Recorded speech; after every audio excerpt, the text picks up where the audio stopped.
বাবু সোনার প্রথম স্কুলে যাবার দিন। একটা নতুন পৃথিবীর দরজা খুলে যাবে ওর সামনে। বাবু বাবু না, স্নেহ মমতা দিয়ে ওকে দাঁড় করানোর সামর্থ্য আমাদের রয়েছে, কিন্তু আমরা চাই ও নিজের পায়ে দাঁড়াতে শিখুক। সৃষ্টির শিক্ষা পরিবার উন্নতি এইচএসসি পরীক্ষায় সর্বোচ্চ সাফল্য। আপনার সন্তানই খুলনা, আশুলিয়া, গাজীপুর ও জামালপুর শাখায় ভর্তি চলছে। সৃষ্টির শিক্ষা পরিবার, শিক্ষা সেবায় একটি নাম, একটি বিশ্বাস। নমস্কার, সৃষ্টি একাডেমিক স্কুলের অনলাইন ক্লাসে সবাইকে সুস্বাগত। প্রিয় শিক্ষার্থীরা, আশা করি তোমরা সবাই ভালো আছো এবং নিরাপদে আছো, সেই সাথে স্বাস্থ্যবিধি মেনে চলছো। তো আমি আজ পঞ্চম শ্রেণী হিন্দু ধর্ম এর দ্বিতীয় অধ্যায়, দ্বিতীয় পরিচ্ছেদ এর অধিকতর গুরুত্বপূর্ণ কাঠামোবদ্ধ প্রশ্ন বা যোগ্যতা ভিত্তিক প্রশ্ন আজকে আলোচনা করব। তার সুপ্রিয় শিক্ষার্থীরা, তোমরা পাঠ্য বইয়ের 38 নং পৃষ্ঠা বের করো এবং আমার ক্লাস খুব মনোযোগ সহকারে শোনো এবং প্রয়োজনীয় নোট নাও। তোমরা তোমাদের তৃতীয় অধ্যায় দ্বিতীয় পরিচ্ছেদে দেওয়া আছে ধর্মগ্রন্থ। কি দেওয়া আছে? ধর্মগ্রন্থ। তাহলে আমরা প্রথমে জানতে হবে ধর্মগ্রন্থ কাকে বলে। তাহলে যে গ্রন্থে ধর্মের কথা থাকে তাকে বলে ধর্মগ্রন্থ। তাহলে যে গ্রন্থে ধর্মের কথা থাকে বা আমাদের কল্যাণের নানান রকম উপদেশ দেওয়া থাকে, ঈশ্বরের কথাগুলো দেওয়া থাকে, যে উপদেশগুলো পালন করলে আমাদের মঙ্গল হয়, সেই উপদেশ সম্বলিত গ্রন্থই হচ্ছে ধর্মগ্রন্থ। ধর্মগ্রন্থ হচ্ছে ঈশ্বরের বাণী। কার বাণী? ঈশ্বরের বাণী। তাহলে সুপ্রিয় শিক্ষার্থীরা, তোমরা দেখো প্রথম কোশ্চেন দেওয়া আছে বেদ কি? 4টি বেদের বর্ণনা দাও। তাহলে আমরা জানি বেদ হচ্ছে ঈশ্বরের বাণী। বেদ কার বাণী? ঈশ্বরের বাণী।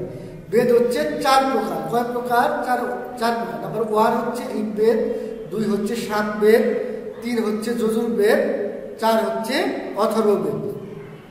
তাহলে ঋগ্বেদ কি? ঋগ্বেদ হচ্ছে দেবতাদের স্তুতি এবং প্রার্থনামূলক মন্ত্রই হচ্ছে ঋগ্বেদ। এরপরে সামবেদ, সাম মানে গান, অর্থাৎ বেদের সময় বেদে যখন আমাদের যজ্ঞ করা হয়, দ্যাট মিনস যজ্ঞ বলতে আমরা কি বুঝি? যজ্ঞ বলতে আমরা বুঝি যে আগুন জেলে বেদের মন্ত্র উচ্চারণ করাকে বলে যজ্ঞ। তোমরা নিশ্চয়ই যজ্ঞ বিভিন্ন ধর্মীয় অনুষ্ঠানে দেখেছো। এই সময় কিছু কিছু মন্ত্র সুরের আকারে গাওয়া হয়, একেই বলে সামবেদ। এরপরে আছে যজুর্বেদ। যজুর্বেদ মানে যজ্ঞের সময় যে মন্ত্রগুলো উচ্চারণ করা হয় তাকে বলে যজুর্বেদ। এই মন্ত্রগুলো গানের মতো, বাট সামবেদের মন্ত্রগুলো হচ্ছে গানের মতো বা কবিতার মতো। এরপরে লাস্ট হচ্ছে অথর্ববেদ। অথর্ববেদ হচ্ছে চিকিৎসা বিদ্যা। যেমন আমাদের এখন করোনা সংকটে সারা বিশ্ব আক্রান্ত, এই সময় মানে আমাদের দেহে নানা প্রকার রোগ ব্যাধি এবং সেগুলোর প্রতিকারের উপায় স্বরূপ নানা প্রকার বৃক্ষ, লতা, গুল্মের ব্যবহার অথর্ববেদে উল্লেখ আছে। তাহলে ক্লিয়ার? এরপরে দেখো শিক্ষার্থীরা, আরণ্যক কি এ সম্পর্কে ব্যাখ্যা করো। তোমরা পাঠ্য বইয়ের 39 নং পৃষ্ঠার উপরের অংশে দেখো, যা অরণ্যে রচিত তাকে বলে আরণ্য। এখানে অরণ্য বলতে বন বোঝায়নি, এখানে অরণ্য মানে এখানে গভীর জ্ঞানকে গভীর বনের সাথে তুলনা করা হয়েছে। এই আরণ্য হচ্ছে একটি ধর্মগ্রন্থ যেখানে স্রষ্টা, সৃষ্টির রহস্য, কিভাবে আমাদের এই বিশ্বব্রহ্মাণ্ড সৃষ্টি হলো ইত্যাদি আধ্যাত্মিক বিষয় আলোচনা করা হয়েছে এবং ঐতরীয়, কৌশিতকী, শতপথ ইত্যাদি হচ্ছে উল্লেখযোগ্য আরণ্য। তাহলে আরণ্য কি? যা অরণ্যে রচিত। এক্ষেত্রে অরণ্য বলতে বন বোঝায়নি, এখানে অরণ্য বলতে বোঝাইছে গভীর জ্ঞান, অর্থাৎ গভীর জ্ঞান নিয়ে যে গ্রন্থ রচিত হয়েছে তাকে বলে আরণ্য। এখানে স্রষ্টা এবং সৃষ্টির রহস্য বিষয়ে আলোচনা করা আছে। ক্লিয়ার? এরপরে দেখো উপনিষদ কি এ সম্পর্কে 5টি ব্যাখ্যা লেখো। তাহলে উপনিষদ কি? উপনিষদের আলোচ্য বিষয় হচ্ছে ব্রহ্ম। ব্রহ্ম কি? আমরা জানি ব্রহ্মের আরেক নাম হচ্ছে পরমাত্মা, অর্থাৎ আমাদের ভিতরে ঈশ্বর আত্মার অবস্থান করে, সেই আত্মাকে বলে ব্রহ্ম। তাহলে সেই ব্রহ্ম সম্পর্কে জ্ঞান, ব্রহ্ম কি, ব্রহ্মস্বরূপ কি, এই বিষয়ে উপনিষদে আলোচনা করা আছে। অর্থাৎ উপনিষদের বক্তব্য অনুযায়ী জীব হচ্ছে ব্রহ্ম। জীব কি? ব্রহ্ম।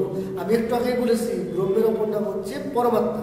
সেই পরমাত্মায় জীবাত্মা রূপে আমার মধ্যে অবস্থান করে, এই অর্থে জীব হচ্ছে ব্রহ্ম। তাই উপনিষদে সকল প্রাণীর প্রতি অহিংসা করতে বলা হয়েছে। ইশ, কেন, শ্বেতাসতর ইত্যাদি হচ্ছে উল্লেখযোগ্য উপনিষদ। এরপরে দেখো পুরাণ কি ব্যাখ্যা করো। পুরাণ শব্দের অর্থ হচ্ছে প্রাচীন, কিন্তু এখানে এই শব্দটি এই অর্থে ব্যবহৃত হয়নি। এখানে কি বোঝানো হয়েছে? এখানে পুরাণে বোঝানো হয়েছে আমাদের বেদে অনেক রকমের ঋষি ছিল। বিশেষ করে তোমরা যখন বাংলাতে কবিতা পড়ো, কবিতা পাঠের আগে কিন্তু কবির পরিচিতি তোমরা পড়ো, যে কবির জন্ম কোথায়, তার জন্ম তারিখ কত। ঠিক এরকম ঘটনা যে পুরাণে আমাদের সৃষ্টি এবং দেবতাদের উপাখ্যান মানে গল্প, নানা রকম প্রাচীন গল্প, কারণ আমরা গল্প শুনতে ভালোবাসি। সেই উপাখ্যান, ঋষি ও রাজাদের বংশ পরিচয়, যে নানান রকম ঋষি ছিল বেদে, তাদের বংশ পরিচয়, তাদের বাবার নাম, তারপর মার নাম, তার মানে পুরো বংশটা এখানে তুলে ধরা হয়েছে পুরাণে। তাহলে এছাড়াও এখানে হিন্দু ধর্মের নানা ইতিহাসের কথা বলা হয়েছে, যেমন বিভিন্ন যুদ্ধ বিগ্রহ এগুলি বলা হয়েছে। মূল পুরাণ হচ্ছে 18খানা, আর উপপুরাণ, সেই পুরাণের অধীনে আরো কিছু পুরাণ রয়েছে, তাকে বলে উপপুরাণ। এই উপপুরাণ হচ্ছে 18 খানা। যেমন আমরা দুর্গা পূজা করি, সেই দুর্গা দেবীর রহস্য, কিভাবে দেবী দুর্গার আবির্ভাব হলো, এ সম্পর্কে জানার জন্য আমরা দেবী পুরাণ পড়ি। তাহলে আবার কালী সম্পর্কে জানতে আমরা কালী পুরাণ পড়ি, শিব সম্পর্কে জানতে হচ্ছে আমরা শিব পুরাণ পড়ি, নরসিংহ সম্পর্কে জানতে হলে আমরা নরসিংহ পুরাণ পড়ি।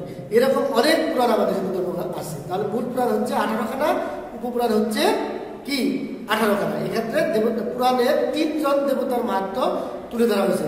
এরা হচ্ছে ব্রহ্মা, বিষ্ণু, শিব। ব্রহ্মা সৃষ্টি করেন, বিষ্ণু পালন করেন, আর শিব কি করেন? ধ্বংস করেন। ক্লিয়ার? এবার লাস্ট প্রশ্ন হচ্ছে গীতার পুরো নাম কি? গীতার 3টি উপদেশ লেখা। গীতার পুরো নাম হচ্ছে শ্রীমদ্ ভগবদ গীতা। তোমরা নিশ্চয় জানো গীতা আমাদের এই যুগে একটি শ্রেষ্ঠ গ্রন্থ। এক্ষেত্রে ভগবান শ্রীকৃষ্ণ যুদ্ধের মাধ্যমে অর্জুনকে কি করছে? জ্ঞান দান করছে। তো গীতাতে বলা হয়েছে যে 3টি প্রধান উপদেশ, সেটি হচ্ছে আমাদের নিষ্কাম কর্ম করতে হবে। কি কর্ম? নিষ্কাম কর্ম, অর্থাৎ ফলের আশা না করে। যেমন আমরা যদি কাজ করার আগে ফলের আশা চিন্তা করি, তাহলে সেটা আমরা সকাম করবো, সেক্ষেত্রে কাজের প্রতি আগ্রহ থাকে না। কিন্তু নিষ্কাম কর্মে করতে বলা হয়েছে। নিষ্কাম কর্ম কি? অর্থাৎ আমাদের ফলের আশা পরিত্যাগ করতে হবে, যে ফল ঈশ্বর দেবে, আমি আমার কাজ করে যাবো। অর্থাৎ ফলের আশা না করে যে কাজ করা হয় তাকেই বলে নিষ্কাম কর্ম। এছাড়াও আমাদের অন্যায়ের বিরুদ্ধে লড়বার কথা বলা হয়েছে। যেমন কুরুক্ষেত্রের যুদ্ধে ভগবান শ্রীকৃষ্ণ অর্জুনের পক্ষে কাজ করেন এবং দুর্যোধনদের সহ যারা অত্যাচারী ছিল, দুরাচারী ছিল, তাদের প্রতিহত করেন। তাহলে কি অন্যায় এবং অত্যাচারের বিরুদ্ধে দাঁড়াবার কথা বলা হয়েছে।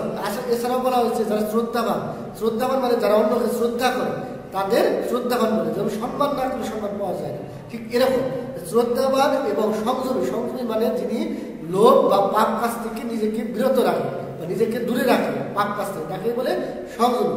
এরা জ্ঞান লাভ করতে পারে। এরা কি লাভ করতে পারে? জ্ঞান লাভ করতে পারে। তাহলে ক্লিয়ার?